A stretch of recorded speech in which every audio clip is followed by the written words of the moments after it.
नमस्कार मित्रांनो, घरोघरी मातीच्या चुली या मालिकेच्या आजच्या भागात आपण पाहणार आहोत. ऐश्वर्या सडा टाकत असते त्यावेळी नाना रागातच रूममध्ये येतात आणि म्हणतात, कधी अक्कल येणार यांना काय माहिती. त्यावेळी सुमित्रा नानांना पाहून म्हणते, तुम्ही भिजलात केवढे, बाहेर पाऊस चालू आहे का? तर नाना म्हणतात, पाऊस नाही, तुझ्या सुनांचा प्रकाश पडलाय. त्या जानकीचं डोकं फिरलंय, ती त्या ऐश्वर्याला सडा कसा टाकायचा ते शिकवतीये. तर नाना म्हणत असतात, ती काय टाकणार आहे सडा, सडा टाकताना पदर खोचून 50दा वाकावं लागतं, हिला काय जमणार आहे का ते? अहो आई करत इकडून तिकडं ठुमकायला सांग तिला फक्त, ते बरोबर जमतं. तिला काही येत नाही आणि काही शिकण्यात रस सुद्धा नाही. जानकी काय एवढे कष्ट घेते तिच्यासाठी कोणास ठाऊक. तर सुमित्रा म्हणते, जानकीने ठरवलंय ना आता तिला सुधरवायचं, मग तिला काय करायचं ते करू देत. तर नाना म्हणतात, सारंगच्या बाबतीत तिने जे काही केलंय ना ते आठवलं तरी मला त्रास होतो. तिला बघितलं की मला सारंगचा चेहरा आठवतो, डोकंच फिरतं माझं. तर सुमित्रा म्हणते, पण ऐश्वर्याला बघितल्यावर आपल्या सारंगच्या डोळ्यात प्रेम दाटतं. तो तिच्या बाबतीत खूप हळवा झालाय. ऐश्वर्या जर त्याला सोडून गेली तर तो धक्का आता तो सहन नाही करू शकणार. तरी तुम्हाला मला कितीही राग आला तरी जानकी जे काही करतीये ते सगळं सारंगसाठीच करतीये हे आपल्याला लक्षात ठेवायला हवं. तुम्ही भिजून आलात, मी तुमच्यासाठी आल्याचा चहा घेऊन येते, असं म्हणून ती तेथून जाते. त्यानंतर जानकी ऐश्वर्याला रांगोळी काढायला शिकवत असते. तर ऐश्वर्या म्हणते, माझी ड्रॉइंग एवढी काही चांगली नाहीये, त्यामुळे मला हे नाही जमणार. तर जानकी म्हणते, जमेल तुला, आणि तू इंटरनेटवर जर आपल्या रिच्युअल्सबद्दल माहिती मिळवली ना तर तेथे तुला खूप काही मिळेल. मग ठिपक्यांच्या रांगोळीकडे बघण्याचा तुझा दृष्टिकोन सुद्धा बदलेल. तिला रांगोळी शिकवत असताना जानकी तिला म्हणत असते, काय गंमत आहे ना, एका ठिपक्यामुळे अंगणभर रांगोळी काढता येते. तसंच मनात सुद्धा एखादा प्रेमाचा ठिपका असेल ना तर अनेक ठिपके जोडत जोडत अख्ख्या घराला कवेत घेता येतं. ही भावना मनात ठेव आणि रांगोळी काढ. मग तुझी रांगोळी वेडीवाकडी जरी आली तरी तुला ती गोड वाटेल. ओवी म्हणत असते, ऐश्वर्या आंटीला एवढं शिकवून पण जमत नाहीये. तर जानकी म्हणते, जमेल तिला हळूहळू. तर ओवी ऐश्वर्याला सांगत असते, आईने मला सुद्धा रांगोळी काढायला शिकवलीये आणि आम्ही या रांगोळीच्या रंगात घरातल्या माणसांचे रंग पण ठरवलेत. तर ओवी जानकीला विचारते, आपण ऐश्वर्या आंटीला कुठला रंग द्यायचा?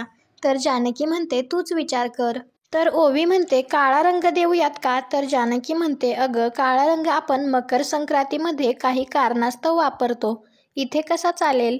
आपण ऐश्वर्या आंटीला पांढरा रंग देऊ. तर ओवी विचारते, का? तर जानकी म्हणते, पांढरा रंग सगळ्या रंगात मिसळून जातो, सगळे रंग आपलेसे करतो आणि आता तसंच ऐश्वर्या आंटी आपल्या घरातील सगळे रंग आपलेसे करणार आहे. आणि ऐश्वर्याला विचारते, हो ना ऐश्वर्या? तर ऐश्वर्या हो म्हणते. तर जानकी तिला म्हणते, तुझ्यासाठी हा पांढरा रंग. तर ओवी ऐश्वर्याला म्हणते, तशी तू रांगोळी छान काढतेस, पण तू मागे एकदा आमची रांगोळी विस्कटली होतीस ना तेव्हा मला तुझा खूप राग आला होता. आज तू आईसारखी रांगोळी काढतीयस ना, मग तू मला खूप आवडलीस. आणि ओवी पटकन जाऊन ऐश्वर्याला मागून मिठी मारते आणि गालावर पप्पी देत तिला म्हणते, आंटी आय लव्ह यू. तर ऐश्वर्या म्हणते, okay I love you too असं म्हणत तिला बाजूला करते. त्यानंतर जानकी काही कामासाठी आतमध्ये जाते. तर ऐश्वर्या मनात विचार करते, हे सगळं रोज करायचं आहे की काय मला? हे आदर्श सून होण्याचं नाटक भलतंच भारी पडणार आहे मला. आणि ही मास्तरीन काही सोडणार नाही अजिबात.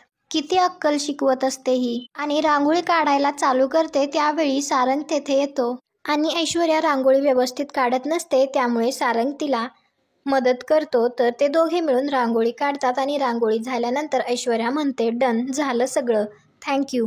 तर सारंग म्हणतो, नका म्हणू. ऋषिकेश रूममध्ये येतो तर जानकी आणि ओवी सुद्धा तेथे येतात.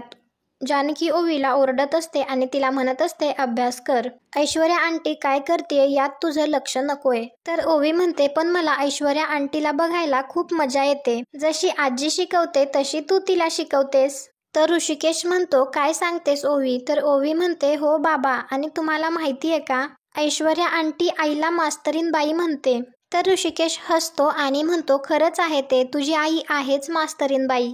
तर जानकी म्हणते, आता तुम्ही पण तिच्या टीममध्ये गेलात का? दोघं मिळून मला चिडवताय. तर ऋषिकेश म्हणतो, तुला चिडवायला किती हिंमत लागेल? तर जानकी ओवीला अभ्यासाचं पुस्तक आणण्यासाठी आजीच्या रूममध्ये पाठवते. ओवी गेल्यानंतर ऋषिकेश जानकीला म्हणत असतो, आम्ही कधीपासनं तुमच्या टीममध्ये आलोय पण तुमचं लक्षच नाहीये. आणि आमचं जे काही आहे ते पलंगावर ठेवलंय कधीपासून. आणि ती फाईल हातात घेत जानकीला म्हणतो, कधीपासून वाट बघतोय मी तुझी. यात शेतमालाच्या बाजारभावाच्या डिटेल्स आहेत. तू एकदा क्रॉस चेक केलंस म्हणजे मी फायनल करायला मोकळा. दरवेळीचा तुझा अंदाज बरोबर असतो म्हणून मी थांबलोय. पण काय करणार, मास्तरीणबाईंना वेळ कुठे आहे. तर जानकी म्हणते, राहू द्या, वेळ मिळाला की लगेच तुमची फाईल बघेन. जानकी ती फाईल ठेवायला अलीकडे येते तर ऋषिकेश तिचा हात धरतो. तर जानकी म्हणते, आता मास्तरीणबाईंचा असा हात धरलेला चालतो का. तर ऋषिकेश सॉरी म्हणत तिचा हात सोडतो आणि तिला मिठी मारतच म्हणतो, चुकीला काय शिक्षा द्यायची हे मास्तरीणबाईंना चांगलंच कळतं. तर जानकी म्हणते, तुम्हाला हवी ती शिक्षा मिळणार नाहीये, हीच तुमची शिक्षा. आणि जानकी बाहेर येते तर ऐश्वर्या म्हणते, झाली रांगोळी. तर जानकी म्हणते, खरंच खूप छान रांगोळी काढलीस. आणि तू काय म्हणालीस ग, मला काढता येत नाही. त्यावेळी जानकीच्या लक्षात येतं की सारंगच्या हाताला रांगोळी लागली आहे. त्यावेळी ती सारंगचा हात वर करतच म्हणते, एवढी छान रांगोळी काढलीस. तर सारंग म्हणतो, वहिनी मी काही नाही केलं, खरंच मी फक्त गाईड करत होतो. तर जानकी म्हणते, अच्छा, पण तुम्हाला माहिती आहे ना, परीक्षेचा पेपर सोडवताना जर कोणी मदत केली तर त्याला काय म्हणतात. तर सारंग लगेच म्हणतो, कॉपी. तर जानकी म्हणते, करेक्ट. आणि कॉपी करणं. तर सारंग म्हणतो, नॉट अलाउड. तर जानकी म्हणते, तरी सुद्धा तुम्ही कॉपी केलीत, हरकत नाही, दोघांनी एकत्र कॉपी केली ना, रिझल्टही छान आलाय. पण next time copy not allowed. तर जानकी म्हणते, ठीक आहे, चल आता दुसऱ्या कामाला लागू. तर ऐश्वर्या म्हणते, वहिनी मला सवय नाहीये ना या सगळ्या कामांची, तर हात खूप दुखायला लागलाय. आणि शाळेत पण ब्रेक असतो ना. तर सारंग लगेच म्हणतो, हो, मधली सुट्टी असते की. तर जानकी म्हणते, घ्यायची का मग. ऐश्वर्याला आराम हवा आहे ना, ठीक आहे घेऊया. आणि ऐश्वर्याला म्हणते, तुझ्यासाठी ब्रेक. तर ऐश्वर्या हे ऐकून खूप खुश होते. तर जानकी म्हणते, पण नेक्स्ट टाइम मला कुठलीही सबब नाही चालणार. ऐश्वर्या हॉलमध्ये येऊन बसते आणि म्हणत असते, कंटाळा आला मला, रांगोळी काढा, सडा घाला, हे सगळं. त्यावेळी आजी तेथे येते आणि ती ऐश्वर्याला विचारते, हात दुखतोय का तुझा. काय ग माझी बछडी ती. तर ऐश्वर्या म्हणते, हाऊ स्वीट, तुम्ही बछडी म्हणालात ना, मला अचानक डॅडाची आठवण आली.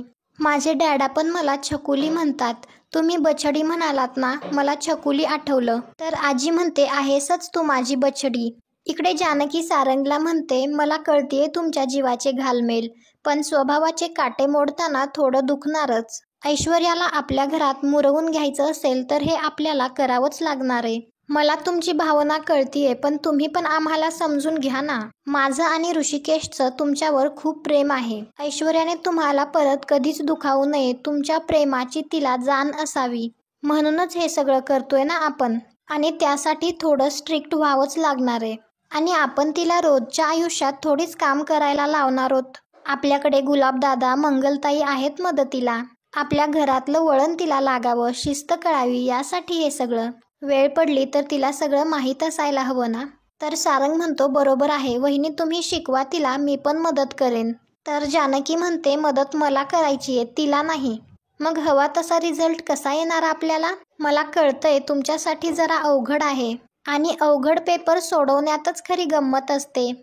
इकडे आजी ऐश्वर्याला म्हणत असते, काम करून हात दुखतोय का तुझा, मी चेपून देते, तोपर्यंत तू हे ड्रायफ्रुट्स खा. ऐश्वर्या ते ड्रायफ्रुट्स खात असताना विचारते, हे असे का लागतायत, वेगळा ब्रँड आहे का हा. तर आजी म्हणते, नाही, हे प्राचीन आहेत, सारंगच्या बारशाचे आहेत. तर ऐश्वर्या पटकन ते खाल्लेलं तोंडातून बाजूला करते, खाल्लेलं तोंडातून बाहेर काढते. तर आजी म्हणते, आठवण म्हणून ठेवलेत, दरवर्षी मी उन्हात वाळवते, माझा लाडका बाळ आहे ना सारंग, छान आहेत, खा खा. तर सारंग म्हणतो, नका खाऊ तुम्ही हे. तर आजी म्हणते, तू का नाही म्हणतोयस, एवढ्या मायेनं देतीये ना मी तिला. तर सारंग आजीला म्हणतो, तुझी माया खरी आहे, पण ते जुने आहेत ना, असे जुने खायला देतेस आणि त्यांच्या पोटात दुखलं तर. तर आजी लगेच रडायचं नाटक करते आणि ते ड्रायफ्रूट स्वतःच खाऊन तेथून जाते. तर त्यानंतर ऐश्वर्या सारंगला म्हणत असते, किती वियर्ड आहेत या, इतकं जुनं कोण खातं. त्यावेळी मंगल तेथे येऊन ती ऐश्वर्याला म्हणते, तुम्हाला जानकी वहिनींनी किचनमध्ये बोलावलंय. तर ऐश्वर्या म्हणते, तुम्ही मला आज स्वयंपाक करायला शिकवणार आहेत का जानकी वहिनी. तर जानकी म्हणते, हो, आणि स्वयंपाक महिलांनीच करावा या मताची नाहीये मी, पण तरी पण मी तुला शिकवणार आहे, कारण स्त्री असो किंवा पुरुष, पोटापुरतं का होईना पण काहीतरी खायला बनवता आलंच पाहिजे. स्वयंपाक शिकलाच पाहिजे. तर ऐश्वर्या म्हणते बरोबर आहे, मला येतं ना, माझी ब्लॅक कॉफी बनवता येते, नूडल्स बनवता येतात. तर जानकी म्हणते अगं ऐश्वर्या तसं नाही, स्वयंपाक म्हणजे भाजी पोळी वरण भात घावणं दिरडे. तर ऐश्वर्या म्हणते यातलं काहीच येत नाही मला. तर जानकी म्हणते हरकत नाही, त्यासाठीच आहे ना मी तुला आता सगळंच शिकवणार आहे. आपण पोळ्यांपासून सुरुवात करू. तर ऐश्वर्या म्हणते मी केलं होतं एकदा ट्राय. तर जानकी म्हणते म्हणजे तुला बेसिक माहिती असेल, मग तू कणिक मळून ठेव, तोपर्यंत मी भाजीची तयारी करते. त्यावेळी सारंग ऐश्वर्याला खिडकीतून बघत असतो. तर ऐश्वर्या खानाखुणा करून त्याला विचारत असते. तर सारंग सुद्धा खानाखुणा करून ऐश्वर्याला सांगत असतो की कसं करायचं. जानकी ऐश्वर्याला म्हणते काही मदत लागली तर सांग. तर ऐश्वर्या म्हणते जमतंय मला. सारंग तिला खानाखुणा करून सगळं काही सांगत असतो. तर ऐश्वर्या त्याच पद्धतीनं सगळं करत असते. आणि आजचा भाग इथेच संपतो. पुढील भागात आपल्याला पाहायला मिळणार आहे ऐश्वर्याला गरमी होत असते, त्यामुळे सारंग तिच्यासाठी फॅन घेऊन येतो, परंतु तो फॅन खराब झालेला असतो, त्याचं वायर लीक असतं आणि सारंगला त्याचा शॉक लागतो. जानकी त्याला वाचवते. त्यानंतर नाना म्हणत असतात त्या मुलीला सुधरवण्यात वेळ घालण्यात काही अर्थ नाहीये. आपल्या बापासारखीच आहे ती, अहंकारी, ती कधीच सुधारणार नाही. तुम्हाला हा भाग आवडला असेल तर व्हिडिओला लाईक करा. पुढे काय होईल हे पाहण्यासाठी आपल्या मराठी मालिका या चॅनलला सबस्क्राईब करा. भेटू उद्याच्या भागात.